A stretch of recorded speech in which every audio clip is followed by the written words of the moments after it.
तो चलिए हम आपको ये तो बता दें कि कम से कम आज हमारे न्यूज रूम में हंसी की फुहार इस पर आती दिखाई दे रही है, और कुछ नहीं तो कम से कम अगर ये आंकड़े सही निकल जाते हैं तो एक स्थिर स्थायी सरकार तो बनती जरूर दिखाई देगी। नलिन कोहली जी, आपके जैकेट पर जिस तरीके से लोगो बड़ा होता जा रहा है, ये साइज जो है क्या आप लोगों को 265 के पास पहुंचा रहा है? 56 इंच बड़ा तो मेरा वजन भी है तो इसीलिए इस टिप्पणी को मैं अलग कर दूंगा जी। लेकिन इतना जरूर कहना चाहूंगा कि 3-4 विषय, और जहां उर्मिलेश जी ने छोड़ी थी बात को वहीं आगे बढ़ाएं कि एक तो इस बार वोट परसेंटेज बहुत बड़ा है और ये लोकतंत्र के लिए अच्छा है और हमें बधाई देना चाहिए दूंगा जी। लेकिन इतना जरूर कहना चाहूंगा कि 3-4 विषय, और जहां उर्मिलेश जी ने छोड़ी थी बात को वहीं आगे बढ़ाएं कि एक तो इस बार वोट परसेंटेज बहुत बड़ा है और ये लोकतंत्र के लिए अच्छा है और हमें बधाई देना चाहिए हमारे वोटर्स को, जो बड़ी तादाद में 10% से ज्यादा वोट शेयर बढ़ना बहुत बड़ी बात है, वोट परसेंटेज बढ़ना।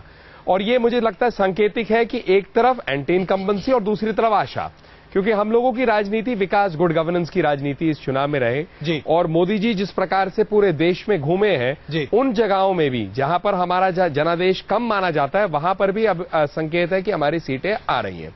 तो ये एक पॉजिटिव है और जरूर हम 16 तारीख के रिजल्ट की प्रतीक्षा करेंगे। कुछ स्टेटों में मैं सहमत नहीं हूं, हमारे जो पोल्स में आ रहे लगता है कि कम है फिगर, लेकिन ये फर्क नहीं पड़ता है। 16 को सब कुछ जो है देश के सामने खोले। कुर्बान अली जी, इससे पहले कि मैं इस चर्चा को और आगे बढ़ाऊं, हम लोग क्योंकि यूपी पर वाकई में जाना चाहते हैं, वो सबसे बड़ा कार्य क्षेत्र रहा और उस पर चर्चा थोड़ा आगे बढ़ाएं तब समीकरणों की बात समझ में आएगी।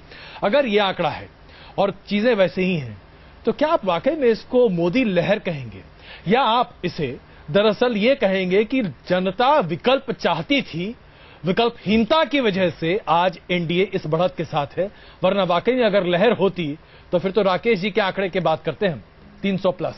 यकीनन आप बिल्कुल सही कह रहे हैं। और उत्तर प्रदेश में जो स्थिति है, भारतीय जनता पार्टी 9 से अगर 40, 45, 50 पहुंच रही है तो बड़ी कामयाबी है उसकी। लेकिन जो वोट परसेंटेज अभी आपने दिखाया कांग्रेस पार्टी का, बीएसपी का और एसपी का जी, तो वो बहुत ज्यादा कम नहीं हो रहा है। सीटें कम हो रही हैं उसमें, लेकिन वो वोट परसेंटेज सीटें कम हो रही हैं, वोट परसेंटेज कम नहीं हुआ है।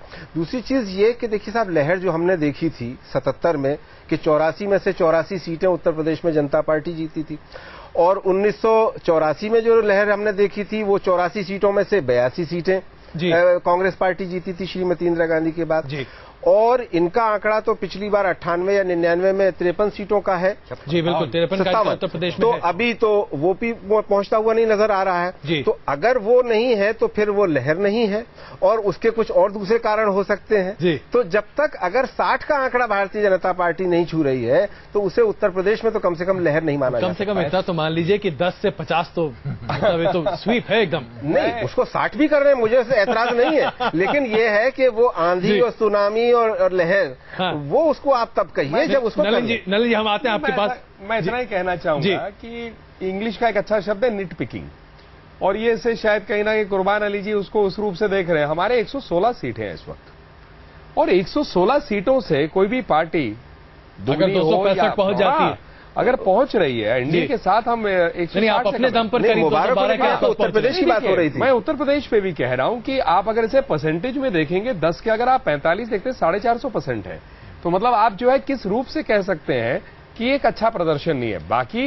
अभी तो चुनाव के रिजल्ट नहीं आए। नहीं बिल्कुल, हम लोग भी करेंगे चर्चा। अनिल जी मैं रोक रहा हूं आपको बीच में। शेष नारायण जी, क्या यही जनता का मूड है? क्या वाकई में आम आदमी पार्टी आज गौण हो गई है?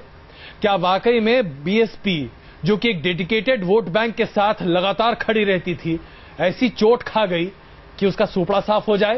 भाई अगर मान लीजिए कि बीएसपी की स्थिति इतनी खराब हो गई यूपी में, तो और बचा क्या फिर? नहीं, बीएसपी के बारे में मैं एक कैविएट जरूर डालना चाहूंगा जी। मैंने 1978 में पहली बार सर्वे का काम किया था जवाहरलाल नेहरू विश्वविद्यालय में, जब हम लोग थे तो काम मिला था।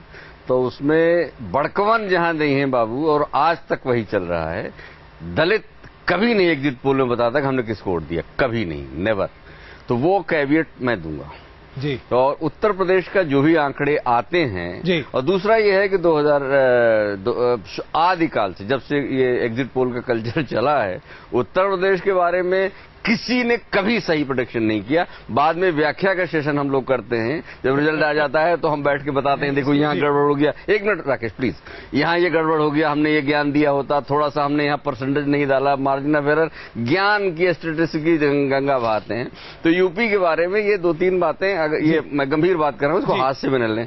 तो इसलिए उत्तर प्रदेश के बारे में जब भी हम बात कर रहे हो तो ये बातें ज्ञान की राकेश मैं आता हूँ आपके पास। हमारे पास 2 और हमारे मेहमान इस वक्त हैं, उनसे भी हम बातचीत कर रहे हैं। जफीर अमीन साहब भी हमारे साथ हैं और मेरे सहयोगी अजय वर्मा, जो कि लगातार तमाम सीटों पर अपनी नजर बनाए हुए थे। अजय, हाँ जी, ये जो आंकड़े आते हुए दिखाई दे रहे हैं 265 अधिकतम एनडीए गठजोड़ के, अगर यही वास्तविकता है और अगर इसमें हम मार्जिन भी जोड़ दें तो फिर उसके बाद तो सरकार बन गई, ये बात तय। और अगर हम उत्तर प्रदेश की बात करें तो ये ज्ञान की गंगा कहीं उल्टी ना बह जाए भाई, ऐसा ना हो जाए कि हम लोग सब मुंह की खा जाए। मुझे भी लग रहा है, इसीलिए मैं अजय ये जानना चाह रहा था अमित से जी कि आखिर ये 250 से 265 का जो इन्होंने आंकड़ा दिया है एनडीए को और 121 से 148 का आंकड़ा दिया है, 13 सीट और 15 सीट का डिफरेंस जी, आप मान के चले अगर 265 है तो कितने इनको चाहिए? 13 ही सीट चाहिए सरकार बनाने के लिए और वो तो हमारे मार्जिन में है। तो अमित ने कैसे इस आंकड़े को या कैसे इस आंकड़े तक पहुंचे हैं, क्या इनका आधार रहा है, वो हमारे व्यूअर्स जरूर जानना चाहेंगे। अमित जी आप बहुत डिमांड में आज। सिर्फ हम स्विंग बेसिस पे हमने किया या मूड वेरिएबल्स को भी हमने लिया? क्योंकि जैसा शेष नारायण जी अभी बता रहे थे और उर्मिलेश जी बता रहे थे कि सारे सोशल इंजीनियरिंग, सारे समीकरणों का टूटना माना जाएगा बिल्कुल अगर ये रिजल्ट है। बिल्कुल, ये इसी पर हम चर्चा करेंगे कुछ ही देर में, लेकिन अमित जी एक छोटा जवाब आप दें, उसके बाद हमें कुछ देर के लिए रुकना है। छोटा जवाब यही है कि हमने कोई क्वालिटेटिव फिगर या क्वालिटेटिव डेटा इस तरह का ओपिनियन पोल या एग्जिट पोल में नहीं लिया जाता है। Yes, you right. इसमें ओपिनियन यानी कि आपने किसको वोट दिया था, ये फैक्ट पिछले साल का, पिछले इलेक्शन का, और इस बार आपने किसको वोट दिया है, यही मेरा सब कुछ करने का मूल आधार यहीं से होता है। और इसमें जो भी ये रेंज हम लोग बताते हैं, एक ही कारण से बताना पड़ता है, जहां पे हमारा मार्जिन ऑफ एरर अगर इस जो एक्चुअल वोटिंग का मेरा एस्टीमेट है उससे ज्यादा हो, उसके मतलब अगर 1% का वोट का डिफरेंस आ रहा है तो किसी को विनर बताने के पहले हमको ये सोचना पड़ेगा कि मुझे तो 3% का एरर होने का संभावना है। तो उस जगह पे मैं किसी एक के दावे के साथ नहीं कह सकता हूं कि ये पार्टी इस बार जीतेगी यहां से इस सीट पे। तो ये अगर आप इकट्ठा करें एक एक स्टेट के लिए, तो जितने सीट में मार्जिन ऑफ विन या लॉस 1-2% या 3% के आसपास रहता है, बिल्कुल उन सीटों को हमको रेंज में बताना पड़ता है। तो कुल मिलाकर जो स्थिति बनती हुई दिखाई दे रही है, इससे पहले कि हम रुके, हम आपको एक बार फिर से जो बड़ी तस्वीर है वो एक बार फिर से दिखा दें। 543 सीटों का पूरा जो आंकड़ा है वो हमारे सामने आ चुका है और ऐसी स्थिति में जो राष्ट्र के स्तर पर बनता है, जो लोकसभा की तस्वीर उभरती दिखाई दे रही है, ऐसा लगता है कि 249 से लेकर 265 सीटों के बीच में एनडीए गठजोड़ के पास सीटें आ सकती हैं। और अगर ऐसा है तो फिर उसके बाद सिर्फ 8 सीट और उसके बाद सरकार एनडीए की बनती हुई दिखाई देगी।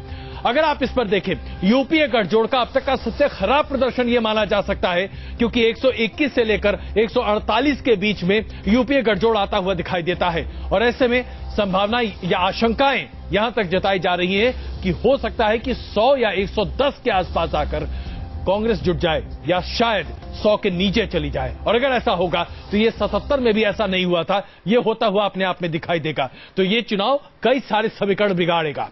रुक रहे हैं यहां पर कुछ देर के लिए, वापस आकर हम इन समीकरणों पर बात करेंगे कि आखिरकार कैसे ये समीकरण या तो बने या हमेशा के लिए टूट गए। बने रहिए हमारे साथ। प्रायोजक Prayag sanitary ware and sink, touching life every day.